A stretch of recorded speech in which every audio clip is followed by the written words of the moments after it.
I forgot my purse at the restaurant that night, but what I saw when I came back made me question every person I trusted in my own family. I remember the sound of the door closing behind me as I stepped out into the cool evening air, the kind that settles into your bones once you pass 60. It wasn't until I reached my car and touched the empty space beside me that I realized my purse was still inside, resting on the back of my chair like I had left it. I stood there for a moment, thinking about going home anyway, thinking maybe it wasn't worth the extra steps, but something told me to turn around.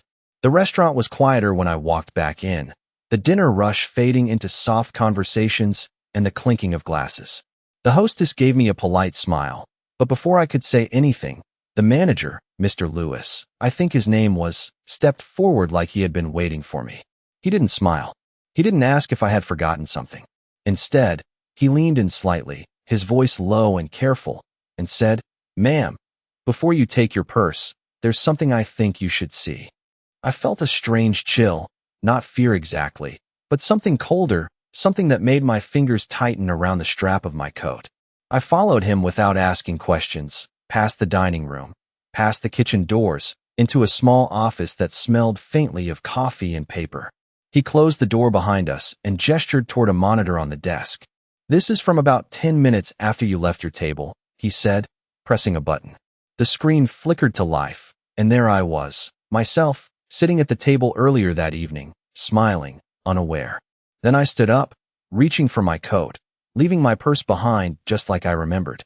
The camera angle shifted slightly, and for a moment, nothing happened. Just an empty chair, a quiet table, a forgotten purse. And then, someone walked back into the frame. Someone I knew. Someone who had been sitting across from me just minutes before. I didn't say anything. I didn't move. I just watched, my breath slowing, my thoughts becoming very, very clear, as if something inside me had finally decided to stop hoping and start seeing. The image on the screen froze on a single frame, and I found myself staring at it longer than I should have, as if the truth might soften if I just gave it a few more seconds. But it did not. It only settled deeper into place, heavier, clearer, undeniable. And in that quiet little office, I realized that what I was looking at was not just a moment. It was a pattern finally revealing itself in a way I could no longer ignore. Because the woman in that video moved with a kind of ease that does not come from impulse. It comes from familiarity, from having done something before, from knowing no one is watching. Except this time, someone was, and it happened to be me. Even if only after the fact, and I felt something inside me shift, not break, not shatter, just shift, like a door closing gently but permanently. And I did not gasp or cry or ask Mr. Lewis to rewind it. I simply nodded once and said thank you, because there was nothing else to say in that moment that would change what I had already seen. And as I picked up my purse from his desk, it felt different in my hands, not lighter or heavier, just unfamiliar, as if it no longer belonged to the same life I thought I had been living. And when I stepped back out into the night, the air felt colder than before, sharper somehow. And I sat in my car for a long minute without starting the engine, my hands resting on the steering wheel as I replayed not just the video, but everything that had led up to it, every small inconvenience I had dismissed, every misplaced document I had blamed on my own forgetfulness, every time I had told myself that aging meant things would slip through my fingers more often, that memory was not as reliable as it used to be, that it was normal, that it was nothing. And yet now, those moments lined up in my mind with a precision that made my stomach tighten, because they were no longer random. They had shape, direction, intention. And I thought about Daniel, about the way he had been lately, distant, but polite, always in a hurry, always deferring to Sophia in the smallest decisions, and I wondered how much he knew, or if he knew anything at all. And for the first time in a very long time, I did not rush to protect him in my thoughts. I did not excuse what I did not yet understand. I simply sat there and allowed the silence to stretch, because somewhere between that restaurant chair and this quiet parking lot, I had stopped being confused, and I had started paying attention. I did not drive home right away that night. Instead, I took the long route without really deciding to, passing streets I had known for decades yet seeing them differently, as if everything familiar had shifted just slightly out of place. And by the time I pulled into my driveway, the porch light was still on, the same warm glow Daniel had installed years ago after insisting I should never come home to a dark house. A small gesture that once made me feel cared for, but now felt like something I needed to look at more carefully, because care and control can sometimes wear the same face.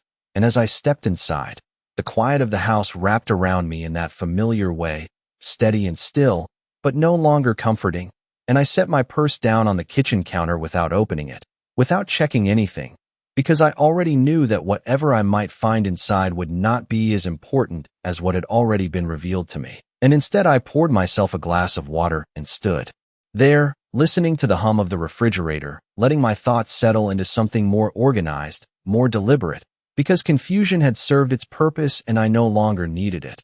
And slowly, almost methodically, I began to revisit the past few years with a different lens, remembering the time my bank had flagged a small transfer I did not recognize and how I had brushed it off as a clerical error. Remembering the afternoon I could not find my insurance papers and later discovered them placed neatly in a different folder, as if someone had been through them and wanted me to believe I had simply misplaced them. Remembering how Sophia had once offered to help me organize my finances, her tone light, her smile reassuring, and how I had declined politely, thinking it unnecessary, thinking my independence was still intact. And now those moments no longer felt separate or harmless. They felt connected, intentional, like pieces of a puzzle that had been quietly assembled behind my back. And I realized then that what I had seen on that screen was not the beginning of anything. It was simply the first time I had been allowed to witness it.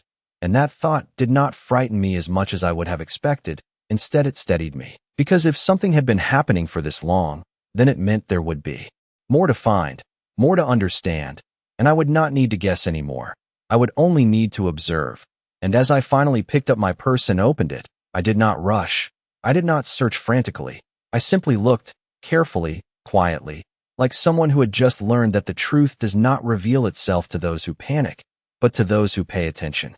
The contents of my purse were exactly where they should have been, at least at first glance. The wallet tucked into its usual corner, my keys resting against the lining, a folded receipt from the grocery store earlier that week, everything appearing ordinary in a way that might have reassured me just hours ago. But now I knew better than to trust what appeared ordinary. So I took my time, setting each item on the counter one by one, not searching for something missing, but for something that did not belong, something that felt out of place in a way only I would recognize. And it was not until I opened my wallet that I noticed it, not the absence of cash or cards, but the subtle shift in how things were arranged. The way my driver's license was no longer in the front slot where I always kept it, but slightly behind, as if it had been removed and replaced without care for the small habits that define a person's routine. And I stood there for a moment holding it between my fingers, remembering how long I had carried that license, how many times I had reached for it without thinking, how familiar its place had always been. And now that familiarity had been disturbed in a way that could not be explained by forgetfulness alone. And I thought again of the video, of the deliberate movement I had witnessed, the careful way that hand had opened my purse, and I realized that whatever had been taken might not be something I would notice immediately, not something obvious like cash, but something quieter, something that could be used later without drawing attention. And that thought settled into me with a calm certainty rather than panic, because panic clouds the mind, and I needed mine clear. And so I reached for the small notebook I kept in the kitchen drawer, the one where I wrote down bills, appointments, little details I did not want to forget, and I began to write, not out of fear, but out of intention, listing what I had seen, what I remembered, what felt different, because if someone had been moving through my life without my permission, then the least I could do was begin to map the path they had taken.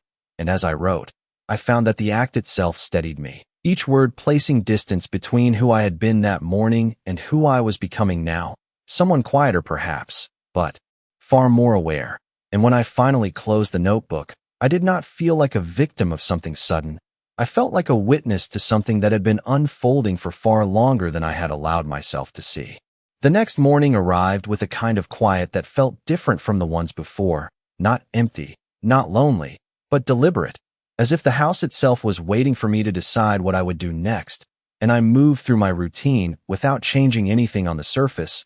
I made my coffee the same way, 2 scoops, a splash of cream, I opened the curtains to let in the pale morning light, and I sat at the kitchen table with my notebook beside me. But inside, something had shifted into place. Something steady and controlled, because I understood now that whatever had been happening depended on me not noticing, on me continuing to move through my days the same way, trusting, overlooking, dismissing, and that was the one thing I could no longer allow. So instead of reacting, I began to observe, carefully, patiently, the way I used to watch Daniel when he was a child learning something new, waiting to see patterns, to understand intentions, and that morning, I reached for my phone and called the bank, not with urgency, not with alarm, but with a calm voice that surprised even me, asking for a detailed statement of my accounts over the past 12 months, every transaction, every transfer, every change, and as I listened to the representative confirm my request, I felt a quiet certainty settle in, because I was no longer guessing, I was gathering, and after I hung up, I placed the phone down gently and looked around my kitchen, at the cabinets I had chosen years ago, at the small marks on the table that told stories only I remembered, and I realized that this life, this space, everything I had built, deserved more than blind trust. It deserved clarity. And later that afternoon, when Daniel called to check in, his voice warm but distracted, asking if I had gotten home safely the night before, I answered him the same way I always had, calmly, kindly, without revealing anything. Because this was not the moment for questions or confrontation. This was the moment for silence, for watching, for letting the truth come forward on its own terms. And when he mentioned that Sophia had enjoyed dinner, that she thought we should all go out again soon, I simply said that sounded nice, even as I wrote down the date, the time, every small detail in my notebook, because I had begun to understand something important. The truth does not rush, it unfolds, and I was finally ready to let it. 2 days later, the envelope from the bank arrived in my mailbox, thicker than I expected, its weight subtle but meaningful in a way I could not ignore, and I carried it inside without opening it right away, placing it on the kitchen table where the afternoon sunlight touched the edges, as if I needed a moment to acknowledge what it represented, not just numbers or transactions, but a timeline of my own life that I had not been fully paying attention to. And when I finally sat down and opened it, I did so slowly, carefully, unfolding each page with the same patience I had begun to practice, my eyes scanning line after line, dates, amounts, descriptions, everything laid out in a neat and orderly fashion that felt almost too clean, too precise, and at first, nothing seemed unusual. The bills I recognized, the grocery purchases, the small monthly subscriptions I had forgotten about but accepted as part of modern life. But then I saw it. A transfer that did not belong, small enough to be overlooked, $120, labeled vaguely, processed late in the evening on a day I remembered clearly because it was the anniversary of my husband's passing, a day I had spent at home, alone, not using my account at all, and I felt that same quiet shift inside me. Not shock, not anger, just recognition, because this was how it had been done, not in large, obvious movements, but in small, careful steps, spaced out just enough to avoid attention. And as I continued reading, I found more, similar amounts, different dates, always subtle, always reasonable enough to dismiss if one was not looking closely, and I realized then that this had not started recently. It had been happening for months, perhaps longer, hidden within the ordinary rhythm of my expenses. And I reached for my notebook without hesitation, writing down each transaction, each date, each detail, my handwriting steady, deliberate, because this was no longer about suspicion, it was about documentation, about building a clear picture that could not be denied. And when I finished, I leaned back slightly, the pages spread out before me, and I allowed myself a brief moment of stillness, not to process emotion, but to confirm direction, because everything I needed to know was beginning to take shape, and I understood now that whatever came next would not be driven by confrontation or accusation. It would be guided by evidence, by patience, by the simple act of letting the truth stand on its own. And for the first time since that night at the restaurant, I felt something settle inside me that was not uncertainty, but control. By the end of that afternoon, the pattern was no longer something I had to convince myself of. It was something I could trace with my finger across the page, each transaction connecting to the next with a quiet precision that spoke of intention rather than coincidence, and I sat there at the kitchen table with my notebook open, the bank statement spread out in front of me, and for the first time, I allowed myself to consider not just what had been taken, but how it had been done, because the method mattered just as much as the act itself, and the more I looked, the clearer it became that whoever was behind this understood my habits, my routines, the way I checked my accounts, the things I noticed, and the things I did not. And that realization settled into me with a kind of calm clarity, because it meant this was not random, it was personal.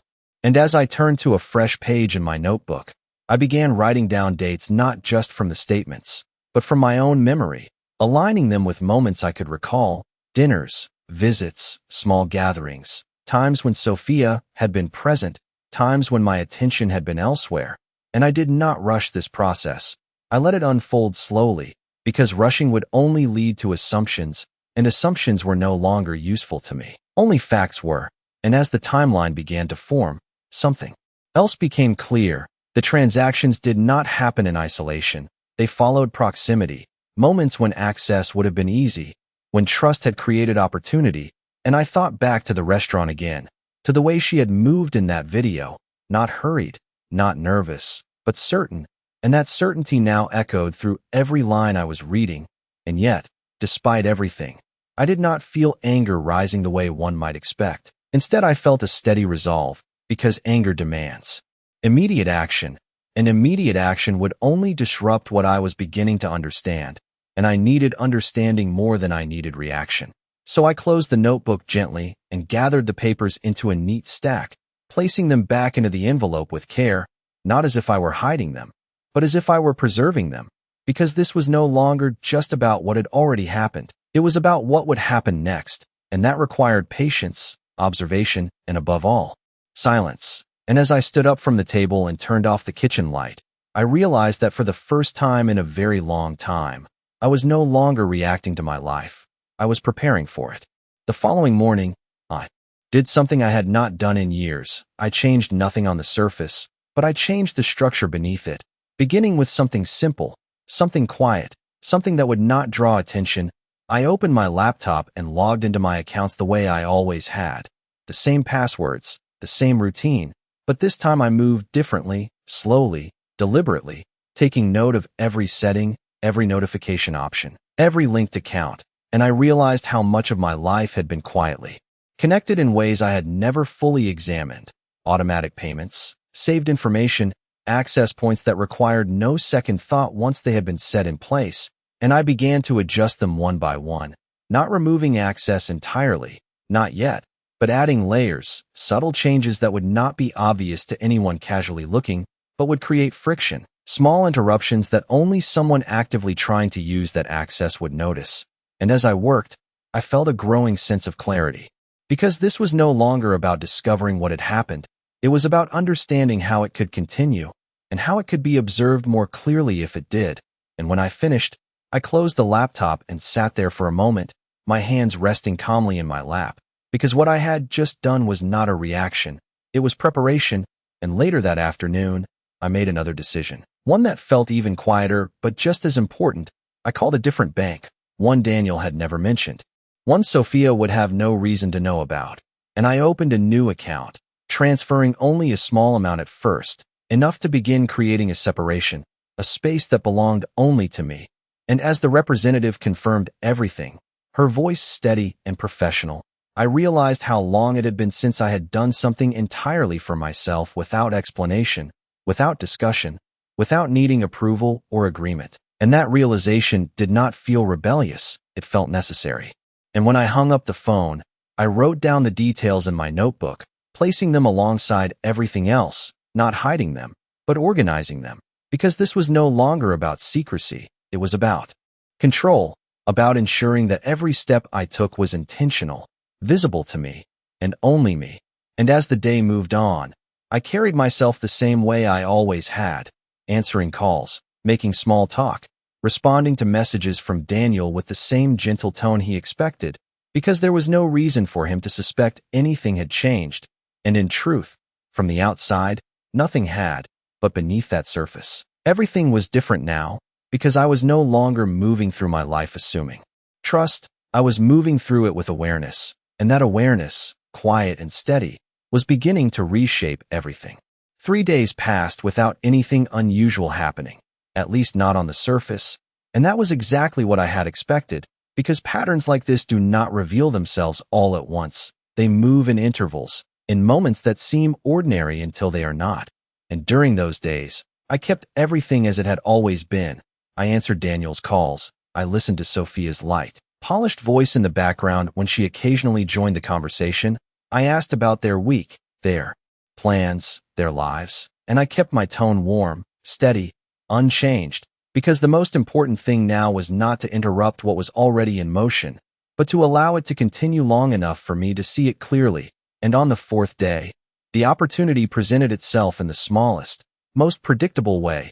Sophia called me directly, something she did not often do without Daniel present, her voice soft, almost careful, asking if I would like her to come by and help me organize some paperwork. She knew I had been putting off, and I felt a quiet stillness settle inside me as I listened. Because this was not unexpected, it was aligned with everything I had begun to understand, and I agreed without hesitation, setting a time for the following afternoon. And when I ended the call, I did not rush to prepare in the way I might have before. I did not gather everything for her convenience. Instead, I chose carefully what would be visible and what would not, leaving certain documents in their usual places while keeping others secured, creating a space that appeared open, familiar, unguarded. And the next day, when she arrived, she stepped into my home with that same composed smile, her presence calm, her movements confident, as if nothing had ever been out of place between us. And I greeted her the same way I always had, offering coffee, asking about her morning, allowing the rhythm of normal conversation to settle between us, because what mattered now was not what she said, but what she did when she believed no one was paying attention. And as we sat at the table, papers spread out between us, I allowed moments of silence to form naturally, small pauses where her focus shifted, where her attention drifted just enough, and I watched without appearing to watch, noting the way her eyes moved, the way her hands lingered just a second longer than necessary, the way she asked questions that seemed casual but carried direction. And I understood then that this was no longer about confirming what I had already seen.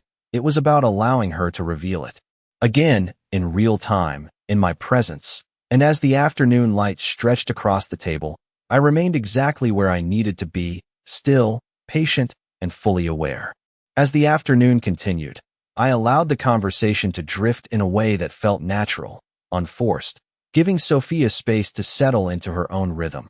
Because people reveal more when they believe they are in control of the moment, and I noticed how easily she adapted, how comfortably she moved between topics, her voice light, her expressions measured, as if she had practiced this balance of warmth and distance over time. And at one point, I stood up slowly and said I needed to step into the other room to take a call, something simple, something ordinary, and she nodded without hesitation, offering a polite smile as her attention returned to the papers spread across the table.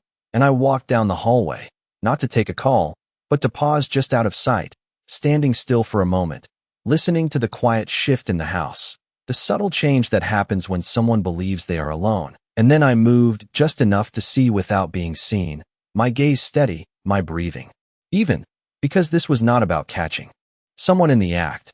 It was about confirming what I already understood. And there it was, not rushed, not careless, but deliberate, the same calm precision I had seen before, her hand moving toward my purse, opening it with familiarity, not curiosity, and I watched as she glanced briefly around, not in panic, but in habit, a quick check that spoke of repetition rather than fear, and then she reached inside, her fingers moving with purpose, selecting something small, something that could be taken without immediate notice. And for a moment, time seemed to hold still, not because of what she was doing, but because of how certain she was that no one would see it. And in that stillness, I felt no surge of anger, no impulse to step forward or speak, only a quiet confirmation, a final piece settling into place exactly where it belonged. And after a few seconds, she closed the purse, adjusted it slightly, returning it to the same position, her movements smooth, practiced, as if nothing had happened at all. And I stepped back into the hallway before she could turn, giving her the illusion of uninterrupted privacy, allowing the moment to remain hers, because that was what she needed to continue. And a few seconds later, I returned to the kitchen, my expression unchanged, my voice steady as I asked if she needed anything else, and she looked up with that same composed smile, her posture relaxed, her tone light, completely unaware that the space between us had shifted in a way she could not yet see, because what she believed was hidden had now been witnessed twice. And this time, there would be no uncertainty, no doubt. Only the quiet certainty that the truth was no longer something I needed to search for. It was something I now possessed. That evening, after Sophia left, I did not sit down right away. I did not replay the moment in my mind the way I might have days before, because there was nothing left to interpret, nothing left to question. What I had seen was clear, consistent, and undeniable. And instead of reacting, I moved forward with the next step I had already decided on, quietly, without urgency, without hesitation. And the following day, I called Daniel and invited him and Sophia over for dinner later that week. My voice warm, my tone unchanged, as if nothing at all had shifted beneath the surface. And he agreed without question, mentioning that it had been a while since we had all sat down together.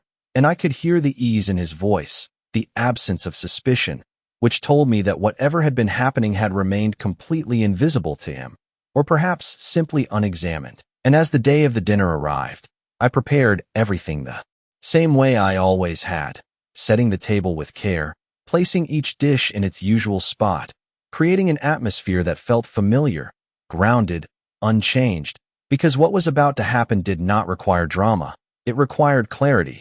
And when they arrived, Sophia greeted me with the same composed warmth, her smile effortless, her presence controlled, and Daniel followed, relaxed, unaware, stepping into the space as if it belonged entirely to the life he believed he understood, and we sat down.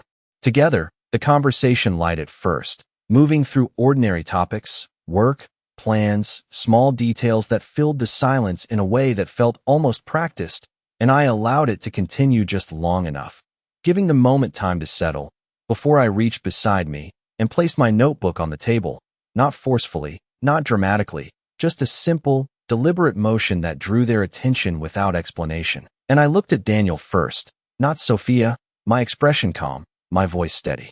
As I began to speak, not accusing, not emotional, but precise, outlining the dates, the transactions, the patterns I had documented, each detail presented clearly, without interruption, without raising my voice, and I watched as his expression shifted, confusion giving way to something more uncertain, his eyes moving between me and Sophia as he tried to understand what he was hearing, and only then did I turn to her, meeting her gaze fully, not with anger, but with a quiet certainty that left no space for denial, because this was no longer about suspicion or assumption, it was about truth, and the truth, once spoken clearly, does not need to be defended, it simply stands.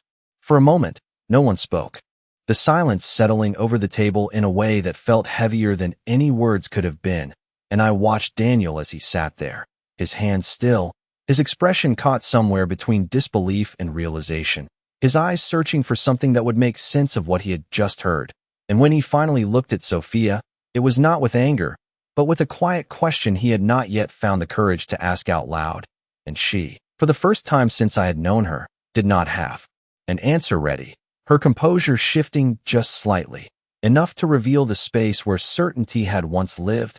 And I did not press further.